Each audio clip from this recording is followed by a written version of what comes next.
Hi, everybody. This is Steve Krause, and welcome to Writing 505, Rhetoric and Science of Technology.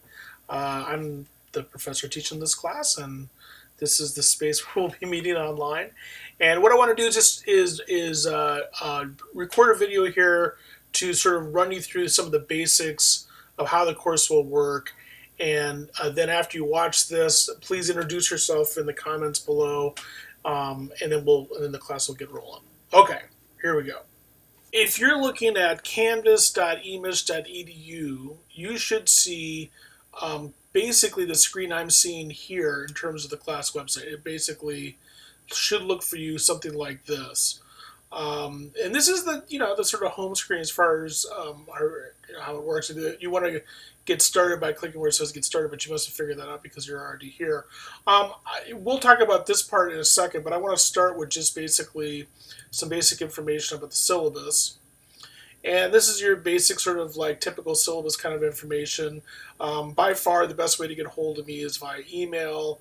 That's my office address, which you'll be able to find me if you need to on campus, office hours. And for online classes, I always tell people I can meet with you, via Google Hangouts or something like that, or even something old-fashioned like the phone. And we'll talk in a little bit about how one of the things we might be able to do here sooner than later is to actually have some face-to-face kinds of meetings. Now, Rhetoric and Science Technology is an interesting class in the sense that it's about rhetorical theory and about the history of the tradition of rhetoric, with an emphasis on how it fits into the study of technical communication, technical writing, and science. Um, it's which is to say it's different from the other rhetorical theory class in the program, which is more emphasis has more of an emphasis on pedagogy. But these things kind of overlap with each other, and you'll see kind of how some of the things that we're doing in this class would very much overlap in what would happen in the other class, which is 503. Um, the other thing that you'll learn very quickly about this is that it's in some ways an impossible class because the rhetorical tradition is thousands of years old. And we're going to start by reading things that from Gorgias 2,500 years ago. And we're going to go up to, and our textbook was published just a few months ago. And so it's everything in between, which is to say that it's not possible to really cover the topic of the class. That is, this is not a class about everything having to do with the rhetoric of science and technology because there's too much. But we'll skip around and hopefully it'll make sense as we go along. This is a copy of the book that you need to get, Digital Rhetoric. It's on Douglas Simon's new book. There's a link there for the Amazon. There's lots of other readings and things like that we'll get to. You'll see what I mean when we get there soon enough. Now, online responsibility. So here's the thing, because I actually have talked to a couple of people who haven't, who are taking this as an online class, and this is their first online class. Um, Online classes have certain advantages. The big one being that you can be wherever you want to be and whenever you want to be there. I'm actually recording this in my home office, and I'm recording it about a week before the course actually begins, and so we get to play with time and space and things like that. I'm just dressed in shorts and a t-shirt, enjoying a warm day, and that's kind of comfy and things like that. But the downside of an online class is the first thing is that you have to be responsible for it. Only I can't make you show up to class, and because it's very very flexible, it gives you enough rope to kind of hang yourself. Anybody who's ever been a member of a gym kind of knows what I'm talking about. What I mean is that you sign up for a gym with the best of intentions, but you have to actually make yourself go to the gym. And if you don't do that, then the gym membership just keeps collecting they just keep collecting their dues, and you don't go to the gym. So you have to set up a regular schedule as to when you're going to participate in the class and be involved in the class. It's all up to you on your end of the things. The second big thing is that online classes force you to participate in a way that face-to-face classes don't. And you'll see what I mean by this when we get to the discussion about participation. But in a face-to-face class, you can sit quietly and simply listen to what other people have to say. If you do that in an online class, you're not visible. You're not actually attending. So one of the other big responsibilities and burdens, I guess you would say, of an online class is you have to be really involved. The third issue that's important is that it is a technologically rich interface. Now, the good news about this is, again, it goes back to the time and space things. I'm going to be doing some traveling this semester, for example, and I will be able to keep doing this class even though I'll be out of the country. That's pretty cool. The downside of that is, though, is that if your technology fails, then you've got a different kind of problem. And under no circumstances can I accept as an excuse something along the lines of my computer doesn't work, or I don't have internet access, or my significant other took the computer, or whatever kind of reason. So you have to make sure you have those kinds of ducks in a row. Okay, enough about that. We've talked about that already. Back to the syllabus here. The participation for the class and website discussions count for 30% of the grade. The way that that will work is similar to this discussion here, which is I will start the discussion with one of the discussion threads on canvas.emerge.edu, and you need to post to the discussion before you can see anybody else's comments. Okay, so first you post the discussion, and then you can see other people's comments, and then you can respond. All right. As I say here, in terms of how the discussions will work, you want to think about the discussions as actually a discussion, as opposed to it's not a time to write like a mini essay or a mini review. They don't have to be very long posts, but this is the only way that we interact with each other is by writing with each other. So you begin, you need to post something, then you get access to what everybody else says, and then that's the time to respond. The second very, very important thing about the discussion forums is that you have to do this in a timely fashion. So, and I'll highlight this part right here. You need to begin the discussions typically on a Tuesday and wrap them up on a Thursday, and then begin them again on a Thursday and wrap them up on a Saturday. That begin the discussion on Tuesday or Thursday is key. Now here's why. The deadline is Thursday. The deadline is Saturday. But if everybody waits until Thursday or Saturday to post the discussion, then we can't have a discussion. It's just, everybody just posting their thing. So if you begin on Tuesday, if you post something on Tuesday, and then you can see what other people have to say, then we have actually a chance to have an interaction with each other. Same sort of thing with Thursday to Saturday.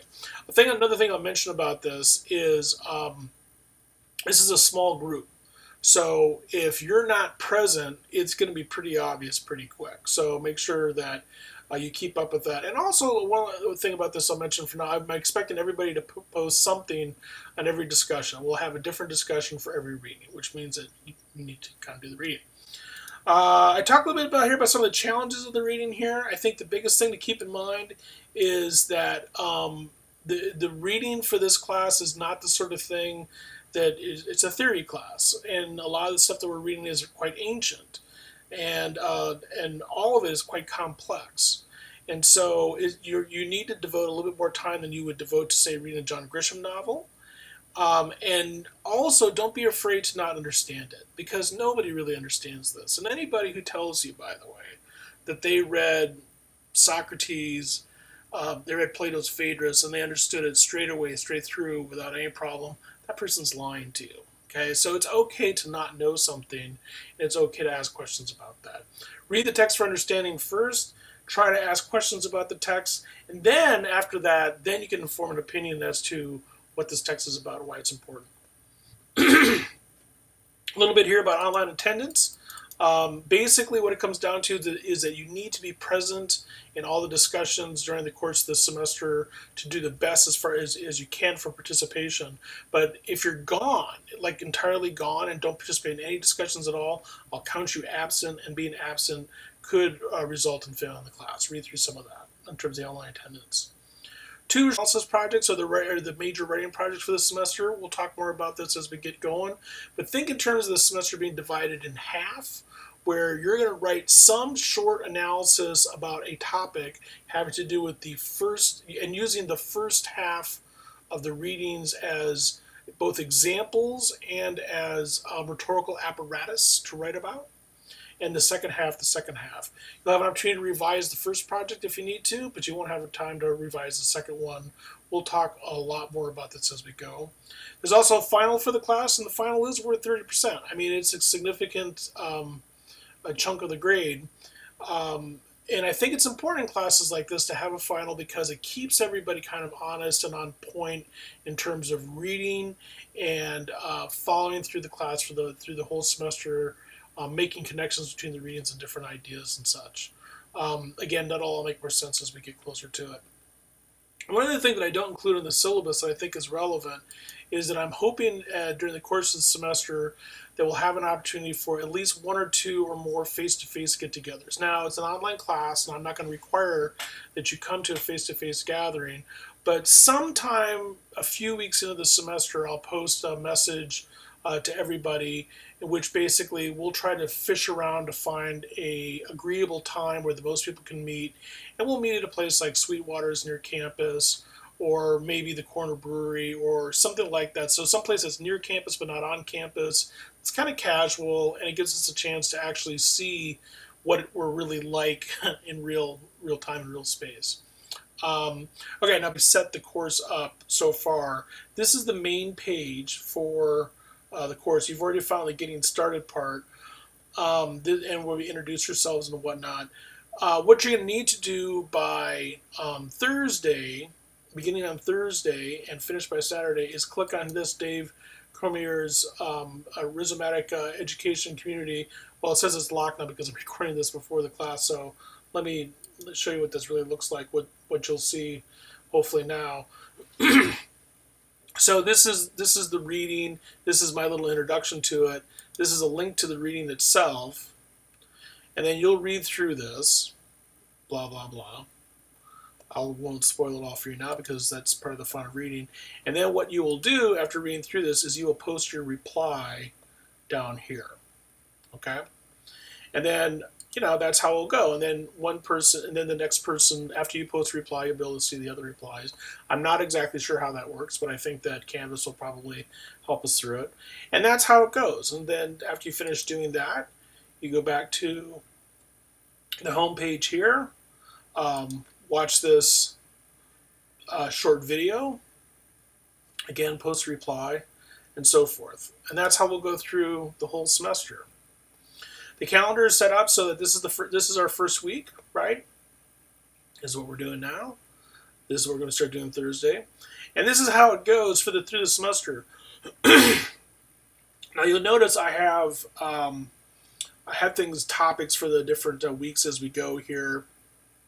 For example, next week you need to finish reading the first chapter of the Iman book between Tuesday and Thursday. We'll do the stuff about Enconium of Helen and so forth. Most of these discussions either link to something on the web. So, for example, this right here leads you to a link that's on the web to the Enconium of Helen. Some of these discussions, like this one here of Phaedrus, includes a download of the PDF for Phaedrus. So you'll have to do that. Especially when it's something that you have to download like that, I would really strongly encourage you to print it out and write on it. And we'll talk more about that as we go, but I know that may seem kind of odd since it's an online class and everything. But the fact of the matter is that if you have the reading in your hand and you're able to mark it up and take notes on it and stuff like that, you're probably going to be a better reader. And that's part of the deal here is learning how to read this stuff critically and carefully. Anyways, so you see how things progress. Up until about this stage here, up until about week 8 or so, I have a pretty good sense of what we're going to be doing. And I would describe the first half of the class as being devoted primarily to classical notions of rhetoric and how it fits into the record of science and technology, and also some canonical ideas about science and technology and rhetoric. So, for example, we're reading about Watson and Crick, the guys who wrote about DNA way back when, and we're also going to be spending a little bit of time on one of the classic case studies, if you will, of technical writing, at least in the contemporary era here, that has to do with the Space Shuttle Challenger disaster. After about week 8, and there's also one other thing too. During week 8, we're going to begin peer review for the first short rhetorical analysis project. We're going to finish peer review for the first short rhetorical analysis project, and then it will be due on November 7th, the first short rhetorical analysis project. Anyway, after about week 8 or so, we shift into sort of much more contemporary issues of agency, non-human rhetorics, network rhetorics, how we fit within our relationship to machines and technologies and such. And I actually have kind of an open discussion area here right now, towards the end, more about robotics and automation, because I've been very fascinated lately about what the rhetorical dimensions of things like self-driving cars. This is a simple example that everybody knows. And it has some interesting implications in some of the discussions we'll have earlier about what constitutes agency. In other words, what allows for an individual or a group or any entity to claim the right to have rhetoric in the first place, right? And the right to persuade. That'll all make sense as we go along during the semester. But anyways, before I get too far along here in terms of the calendar, it's actually a somewhat shorter term this semester. We'll wrap up on the week of December 7th and December 12th. Finals week, December 14th and 18th. That's when the second short analysis project will be due. That's when a revision of the first analysis, if you decide to do one, is due. And that's when the take-home final will be due. Okay, more than I wanted to say, but it gives you an idea of where we're going here. Like I said, I'm new to Canvas as well, too, so we'll all be learning about how that works together. Hopefully it works reasonably well. I think many of you, if not most of you, are taking classes in person at EMU, so hopefully us getting together and meeting face-to-face will be pretty easy to do. But in the meantime, this is a good time to introduce yourselves and ask questions about the class in the space below. Okay, see you online.